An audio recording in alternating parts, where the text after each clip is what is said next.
So recently, I had the pleasure of making the acquaintance of Rabbi Rami Shapiro.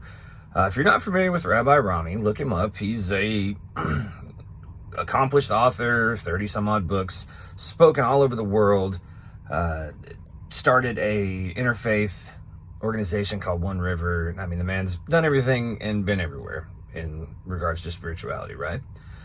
And it's one of those random things where he was just a customer of the place that my wife works. And, she mentioned that her husband was on some kind of spiritual quest. And he was like, hey, I'd like to meet him.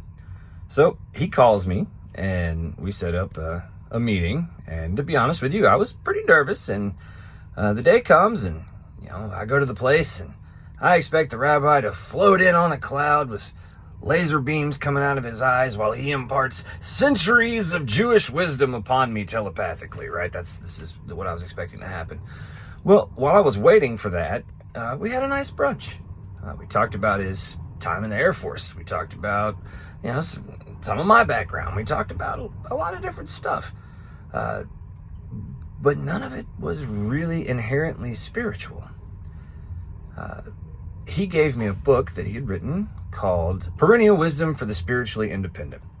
And I highly recommend it if you are into this stuff and you are not a hardliner in any one direction, right? It's a collection of different scriptures and his explanations, or what he believes is the true meaning of the scriptures.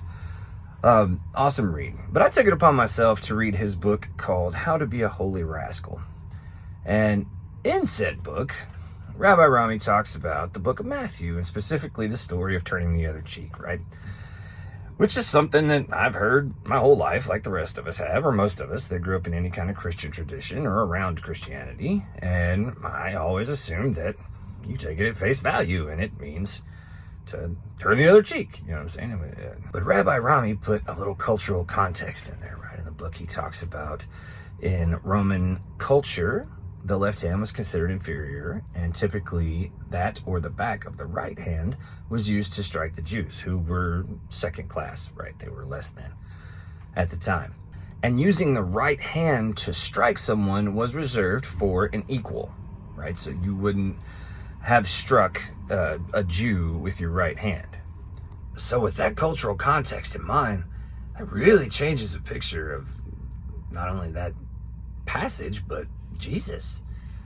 That to me is not a call for pacifism. That is a call for civil disobedience. That's a call for resistance. That is a call to literally position yourself in such a manner that the oppressor will have no choice but to see you as an equal and treat you as such, even if it's with violence. Doesn't that really match the fire that you see in other stories of Jesus, where he tears the temple up, because all that stuff?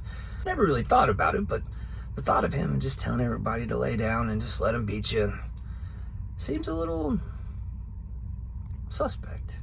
But Will, how do you know this is the correct interpretation of the scripture? Well, I don't. I'm just simply telling you guys about something I read in a book that was presented to me by a man that I consider to be, if not an expert, wildly more versed on the subject than I am. I mean, I wouldn't expect you to take information delivered in that kind of manner and, build your entire identity on it, or especially not use it as a metric to judge your fellow human beings. I mean, people don't do that, right?